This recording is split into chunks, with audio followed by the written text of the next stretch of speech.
നമസ്കാരം. തിരുവല്ല മീഡിയ വാർത്തകളിലേക്ക് സ്വാഗതം. കദളിമംഗലം പടയണിക്ക് നാളെ ചൂട്ടുവയ്ക്കും. രാത്രി 8-ന് ദേശദേവനായ ശ്രീ വല്ലഭ സ്വാമിയുടെ ആറാട്ട് വിളക്കിൽ നിന്ന് ഇരവള്ളിപ്ര, തെങ്ങേലി, വെൺപാല എന്നീ കരക്കാർ ഒത്തുചേർന്ന് ദീപം ഏറ്റുവാങ്ങും.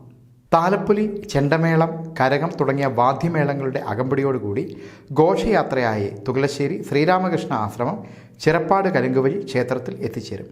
തുടർന്ന് ക്ഷേത്ര മേൽശാന്തി അരവിന്ദാക്ഷൻ നമ്പൂതിരി ദീപം ഏറ്റുവാങ്ങി ക്ഷേത്രത്തിൻ്റെ പുറത്തെ വിളക്കിൽ പ്രതിഷ്ഠിക്കും. ആദ്യം ഇരവള്ളിപ്ര തെങ്ങേലി കരയ്ക്ക് വേണ്ടി കരയിലെ മുതിർന്ന പടയണിയാശാൻ ഇരവള്ളിപ്ര വടശ്ശേരിൽ പരമേശ്വരൻ പിള്ള അക്കരക്കുറിപ്പെ ചൂട്ടുവെച്ചോട്ടെ എന്ന് 3 തവണ ചോദിച്ച് കളത്തിൽ ചൂട്ടുവയ്ക്കും. വെൺപാലക്കരയ്ക്ക് വേണ്ടി കരയിലെ മുതിർന്ന പടയണിയാശാൻ വെൺപാല ശാന്താഭവനിൽ ഗോപാലകൃഷ്ണപിള്ള വാണല്ലൂർ കുറിപ്പെ ചൂട്ടുവെച്ചോട്ടെ എന്ന് 3 തവണ ചോദിച്ച് കളത്തിൽ ചൂട്ടുവയ്ക്കും.